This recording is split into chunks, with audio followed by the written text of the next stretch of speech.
Open FM Media News.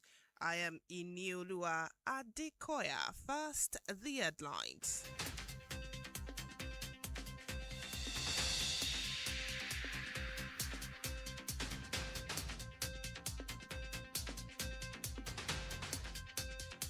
Ondo approves hydropower gas plant convert Rugikpo to university. INEC chairman commissions facilities, charges officials on credible Osun poll. On the forensic, 5 Kenyan security officers killed in suspected Al-Shabaab attack.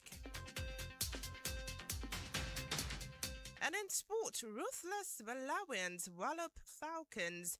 Details of this and more in a moment. Please stay tuned.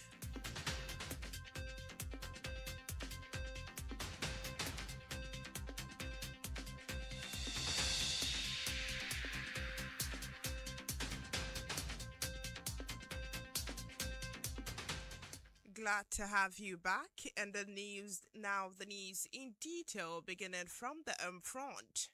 The Ondo State Executive Council has approved a 350 kilowatt small hydropower project at the Owena Dam at a 7.5 megawatt gas-fired plant to provide electricity for government facilities across the state. The council also approved the conversion of Rufus Giwa Polytechnic Award to Rufus Giwa University of Agriculture, Science and Technology, ratified 21 infrastructure projects, approved counterpart funding for the Owena Water Scheme, and confirmed 2 traditional rulers. Officials said the hydropower project will receive an UNIDO grant, while the gas plant is expected to be completed within 5 months. And now to Osun State, the chairman of the Independent National Electoral Commission, Professor Joash Amukpito, has commissioned an INEC Decide studio and a beaver storage facility at the Osun State office ahead of the August 15th governorship election. Professor Amukpito later met electoral officers from the state's 30 local government areas, urging them to ensure a free, fair and credible poll. He further stressed the need for the early opening of polling units, warning that delays would attract sanctions while outstanding performance would be rewarded. And now moving to Kaduna State, the Kaduna State Governor, Uba Sani, has nominated the Executive Chairman of the Kaduna State Internal Revenue Service, Jerry Adams, as his running mate for the 2027 governorship election. The governor said the nomination reflects his administration's commitment to inclusion, fairness, and equitable representation.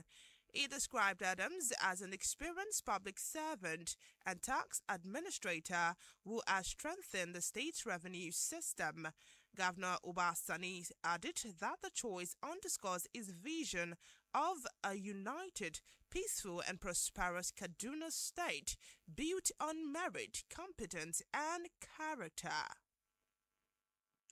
And now to federal matters. The federal government says it will strengthen collaboration with state government to transform Nigeria's education sector through data-driven planning and sustainable reforms. Education Minister Dr. Maruf Tunji Alausa told a retreat for the State Education Commissioner that strong partnership, reliable education data, and bold leadership are essential to improving learning outcomes. He urged states to take advantage of the World Bank-supported HOPE education program, which provides $552 million in performance-based financing, while reaffirming the government's focus on TVET, STEM digital learning, and sustainable education funding. Moving on, the European Union has reaffirmed its commitment to strengthening its partnership with the Economic and Financial Crimes Commission in the fight against corruption, cybercrime and financial crime. EU Ambassador to Nigeria, Geta Mingnot, said the partnership would include training, improved investigation, and support for anti-money laundering measures to enhance the EFCC's capacity. EFCC Chairman Ola Olukoyede said the Commission has recorded significant progress in tackling cybercrime and terrorism financing, reaffirming its commitment to rid Nigeria of economic and financial crimes. This media news is coming to you from iPower 102.7 FM in Murilewo. Still to come on the foreign scene, 5 Kenyan security officers killed in suspected Al-Shabaab attack. And in sports, ruthless Malawians wallop Falcons. Whether you're tuning in for breaking news, in-depth analysis, or community updates, Hyper 102.7 FM remains your most trusted source. Because when it comes to news, the truth matters. Hyper FM 102.7.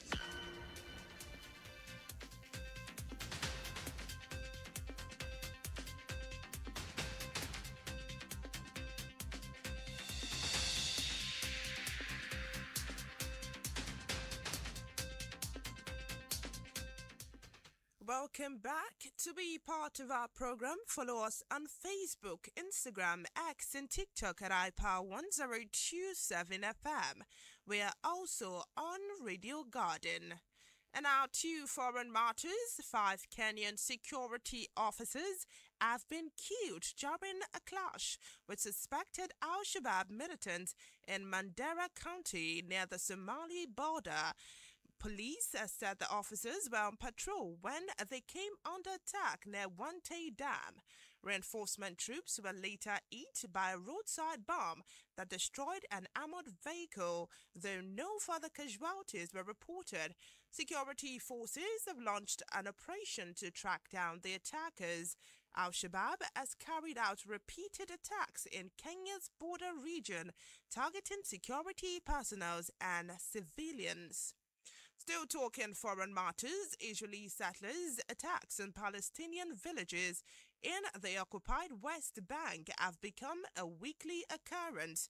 According to residents of Al-Mughia village, a report says teenage settlers tried to force their way into the Abu Aliyah family compound, striking the gates with clubs as tension escalated. Residents said Israeli soldiers were also present during the confrontation. The report said gunshots were heard as some Palestinians attempted to block roads, while the local mosque called for help for the family. Residents claimed such attacks have become a regular feature of life in the occupied West Bank. And now to the sporting arena. The Super Falcons of Nigeria opened their AFCON campaign with a defeat by debutant Malawi. The match, which ended 3-2 in favor of the Malawian, saw a loop-sided performance by the 10 times African Championship as they struggled to keep up with the pacey Malawians. The coach of the Nigerian side described the match as a bad day at the office and promised that the women will make up for the loss in the remaining 2 group stage matches. 10 the iPower 102.7 FM Media News. Let's take another look at the main points.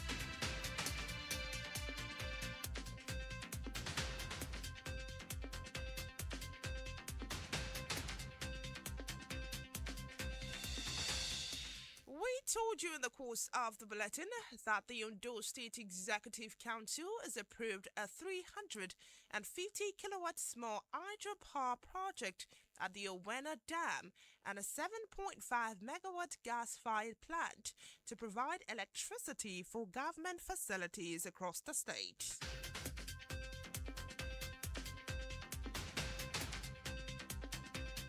We also also informed you that the chairman of the Independent National Electoral Commission, Professor Joash Amukpiton, has commissioned an INEC Decide studio and a BVAS storage facility at the Osun State Office ahead of the August 15th governorship election.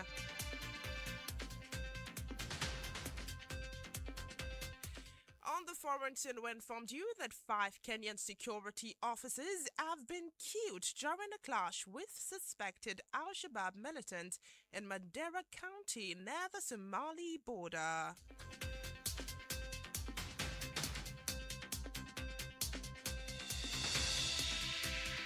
And finally, in the sporting arena, we informed you that the Super Falcons of Nigeria opened their WAFCON campaign with a defeat by debutant Malawi.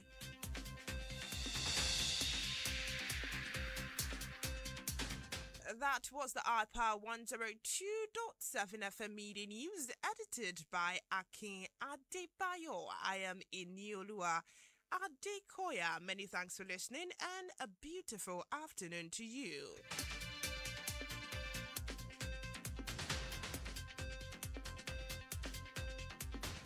Ìròyìn ọjọ́ kan rí tí kò ní tàbí ṣùgbọ́n ojúlówó ìròyìn láti ìkànnì iPower 102.7 Èmùrè Ọ̀wọ̀ ẹ jẹ́ ká jọ gbọ́.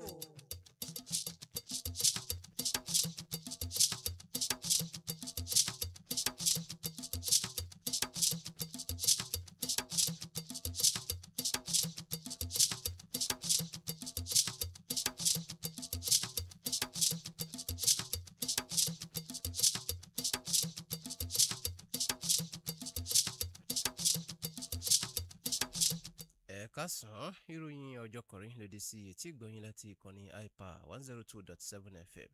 Lateef Tajudeen lóní ìròyìn yín ṣáájú ẹgbọ́ kókó ìròyìn ọ̀hún. Ìjọba ìpínlẹ̀ Ondo bọ́wọ́ lu àkànṣe iṣẹ́ ìpèsè iná pẹ̀lú àṣẹ ìyípadà iléèwé Rufus Giwa sí fásitì. Alága àjọ INEC ṣí àwọn ẹ̀ka àti ẹ̀rọ ìdìbò pẹ̀lú àrọwà ètò ìdìbò alálàáfíà nípínlẹ̀ Ọ̀ṣun. Lábala ìròyìn ilẹ̀ òkèèrè, àwọn ọmọ ẹgbẹ́gun Al-Shabaab ṣekú pa àwọn ẹlẹ́ṣọ́ ààbò 5 nílẹ̀ Kenya. Lábala eré ìdárayá, ikọ̀ agbábọ́ọ̀lù ilẹ̀ Malawi fẹ̀yìn ikọ̀ ilẹ̀ yìí gbolẹ̀.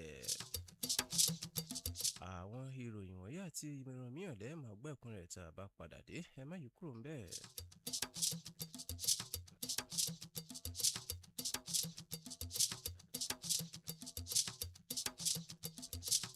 Ẹ káàbọ̀ padà, ìròyìn ọ̀hún rèé lẹ́kùnrẹ́rẹ́. Ìgbìmọ̀ àmúṣẹyẹ ìjọba ìpínlẹ̀ Ondo ti bọ́wọ́ lu ìgúnlé àkànṣe iṣẹ́ ìpèsè kílówàt 163 nínú Owena Dam, pẹ̀lú ìpèsè afẹ́fẹ́ gáàsì mẹ́gáwáìtì 7 láti ṣèkún ìpèsè iná mọ̀nàmọ́ná fáwọn ilé-iṣẹ́ ìjọba káàkiri ìpínlẹ̀ yìí. Ìgbìmọ̀ ọ̀hún bákan náà ni wọ́n tún bọ́wọ́ lu ìgbésẹ̀ ìyípadà iléèwé gbogbonìṣe Rufus Giwa nílùú Ọ̀wọ̀ sí iléèwé gíga ìmọ̀ ọ̀gbìn, ìmọ̀ ìjìnlẹ̀ àti ìmọ̀ ọ̀rọ̀ ìgbàlódé, tí wọ́n sì tún ṣàtúnṣe àwọn àkànṣe iṣẹ́ 21 àti ìbọwọ́lu owó ìkúnwọ́ àkànṣe iṣẹ́ omi Owena tí wọ́n tún fòǹtẹ̀lù èèyàn sípò ọba àlàyé 2. Àwọn ẹni ọ̀rọ̀ kan ṣàlàyé wípé àwọn àkànṣe iṣẹ́ ọ̀hún ni yóò gba àwọn owó ìrànwọ́ pẹ̀lú ìrètí wípé wọn yóò parí iṣẹ́ afẹ́fẹ́ gáàsì ọ̀hún láàrin oṣù 5.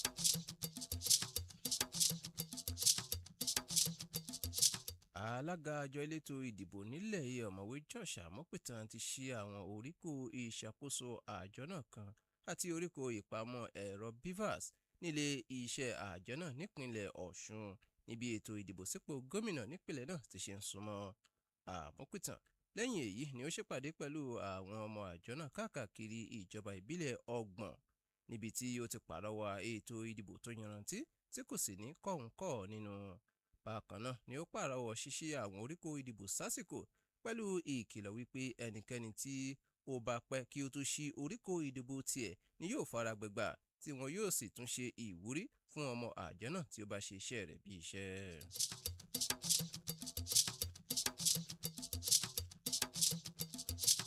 Gómìnà ìpínlẹ̀ Kaduna Uba Sani ti ṣàfiléde alága àgbà ẹ̀ka ìpowówọlé ìpínlẹ̀ náà Jerry Adams gẹ́gẹ́ bí ẹni tí wọn yóò máa dìjọ díje dupò lọ́dún 2027. Gómìnà ọ̀hún ṣàlàyé wípé yíyan arákùnrin ọ̀hún ni ó ṣàfihàn ìṣetán ìṣèjọba rẹ̀ láti ṣàrídájú ìjọba àwa-arawa láìsí ẹlẹ́yàmẹ̀yà. Ó júwe Adams gẹ́gẹ́ bí òṣìṣẹ́ ìjọba tí ó ní ọ̀pọ̀ ìrírí tí ó sì tún jẹ́ onímọ̀ ètò ìpawówọlé èyí tí ó ti ṣe ìrànwọ́ ìdàgbàsókè ìpínlẹ̀ náà. Ó fi kún wípé yíyan Adams ni yóò túbọ̀ mú ìtẹ̀síwájú, ìṣọ̀kan àti àlàáfíà dé bá ìṣèjọba ìpínlẹ̀ Kaduna pẹ̀lú ìgbáyégbádùn àwọn olùgbé rẹ̀.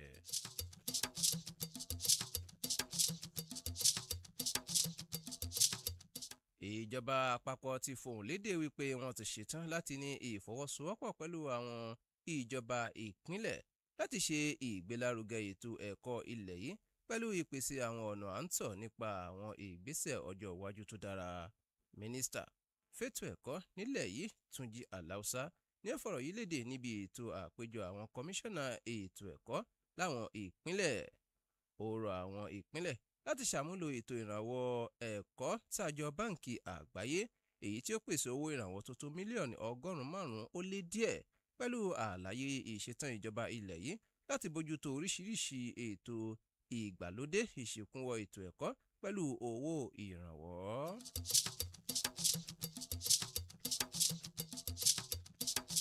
Àjọ ilẹ̀ Europe ti sọ wípé wọn yóò ṣàfihàn ìbáṣepọ̀ tó dánmọ́rán pẹ̀lú àjọ EFCC láti kojú ìjà sí ìwà àjẹbánu, ìwà ìlú jìbìtì owó àti àwọn ìwà jìbìtì orí káyélujára. Aṣojú àjọ náà nílẹ̀ yìí, eyín Gautia Mignot, ṣàlàyé wípé ìbáṣepọ̀ ọ̀hún ni yóò ní í ṣe pẹ̀lú ètò ìdánilẹ́kọ̀ọ́, ìṣekúwọ́ ìṣèwádìí èyí tí yóò túbọ̀ ṣe ìrónilágbára fún àjọ EFCC. Ẹ̀wẹ̀, alága àjọ EFCC nílẹ̀ yìí, Ọlá Olúkóyèdé, sọ wípé àjọ náà ni wọ́n ti ní àkọọ́lẹ̀ ipa rere nípa ìgbógunti ìwà ìkówójẹ, ìlú jìbìtì orí káyélujára àti àwọn ìwà ọ̀daràn mìíràn pẹ̀lú ìṣèlérí ìṣetán àjọ náà láti túbọ̀ tẹ̀síwájú láti mópin bá ìwà jìbìtì nílẹ̀ yìí. Ìròyìn ọjọ́ kọrin ló dé sí etí gbọ́yìn láti ìkànnì ipa 102.7 FM. Tá a bá dé láti òkè lọ́hùn lábala ìròyìn ilẹ̀ òkèrè lẹ́tì láǹfààní láti gbọ́ bí àwọn ẹgbẹ́gun Al-Shabab ti ṣe ṣekú pa àwọn ẹlẹ́ṣọ́ ààbò 5 nílẹ̀ Kenya. Lábala àrí ìdárayá gbọ́ bí ikọ̀ agbábọ́ọ̀lù obìnrin ilẹ̀ yìí ti ṣe fìdí rẹmi nínú ìfẹsẹ̀wọnsẹ̀ àkọ́kọ́ wọn.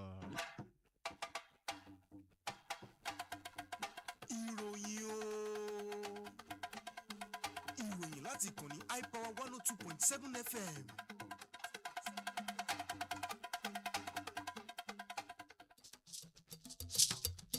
Ẹ káàbọ̀ padà. Tí ẹ bá fẹ́ máa wò wá kiri tàbí ẹ fẹ́ darapọ̀ mọ́ wa lórí àwọn ìtàkùn káyélujára wa, ẹ kàn sí wa lórí iPower 102.7 FM. Bákan náà là ń bẹ lórí Radio Garden.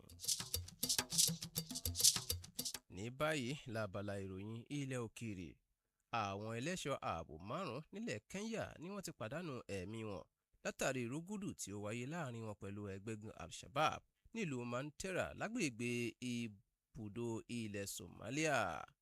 Àjọ ọlọ́pàá ilẹ̀ náà ṣàlàyé wípé àwọn ẹ̀ṣọ́ aláàbò ọ̀hún ni wọ́n wà lẹ́nu iṣẹ́ wọn ṣáájú kí àwọn ẹgbẹ́gun ọ̀hún tó ṣàkọlù sí wọn, pẹ̀lú àlàyé wípé àwọn tí wọ́n ṣèkúnwọ́ lásìkò àkọlù ọ̀hún ni wọ́n fara gbá ìdúgbàmù àdó olóró èyí tó ṣàkóbá fún ọkọ̀ ogun àjọ náà níbi tí wọ́n ti farapa. Ní báyìí àwọn ọmọ àjọ ọlọ́pàá ilẹ̀ ọ̀hún ni wọ́n ti wá fọ́nká láti ṣàwárí ẹgbẹ́gun Al-Shabab níbi ẹgbẹ́gun ọ̀hún ti ṣe ń tẹ̀síwájú ìṣàkọlù nílẹ̀ Kenya èyí tí ọ̀pọ̀ ọ̀rọ̀ jẹ́ sí àwọn ẹ̀ṣọ́ aláàbò àti àwọn ará ìlú.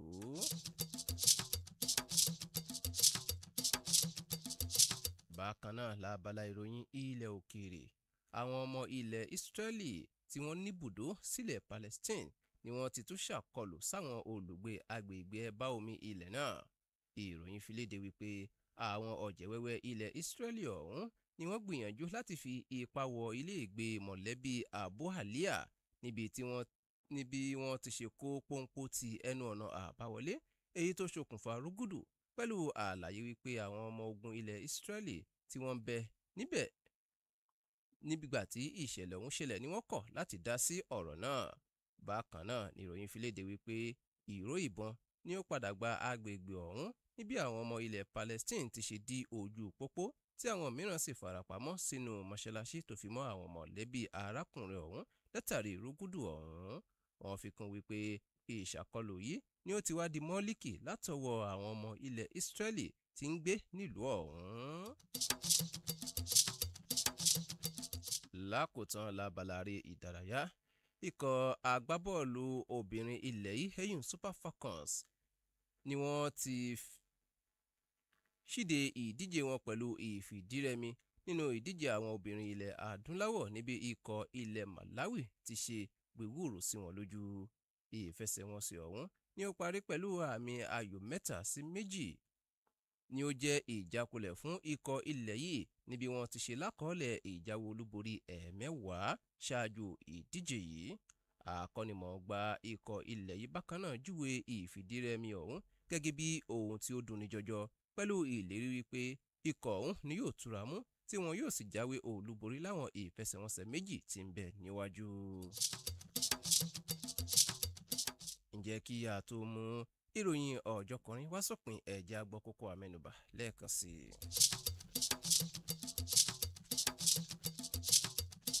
Àfitóyin létí nínú ìròyìn wípé ìgbìmọ̀ amúṣẹ́yẹ ìjọba ìpínlẹ̀ Ondo ti bọwọ́ lu ìgúnlé àkànṣe iṣẹ́ ìpèsè kílówàtì 167 nínú Owena Dam pẹ̀lú ìpèsè afẹ́fẹ́ gáàsì mẹ́gáwáàtì 7 láti ṣèkúnwọ́ ìpèsè iná mọ̀nàmọ́ná fáwọn ilé-iṣẹ́ ìjọba káàkiri ìpínlẹ̀ yìí. Bákan náà ni a fi tó yín létí wípé alága àjọ elétò ìdìbò ilẹ̀ yìí ọ̀mọ̀wé Josh Amokutan ti ṣí àwọn oríkò ìṣàkóso àjọ náà àti oríkò ìpamọ́ ẹ̀rọ BVAS nílé iṣẹ́ àjọ náà nípìnlẹ̀ Ọ̀ṣun níbi ètò ìdìbò sípò gómìnà ìpínlẹ̀ ọ̀hún yóò ṣe wáyé láìpẹ́. Lábala ìròyìn ilẹ̀ òkèèrè ni a ti fi tó yín létí wípé àwọn ẹlẹ́ṣọ́ ààbò 5 nílẹ̀ Kenya ni wọ́n ti pàdánù ẹ̀mí wọn látàrí rúgúdù tí ó wáyé láàrin wọn pẹ̀lú ẹgbẹ́gun Al-Shabab nílùú Mandera lágbègbè ibùdó ilẹ̀ Somalia. Lábala eré ìdárayá ni a ti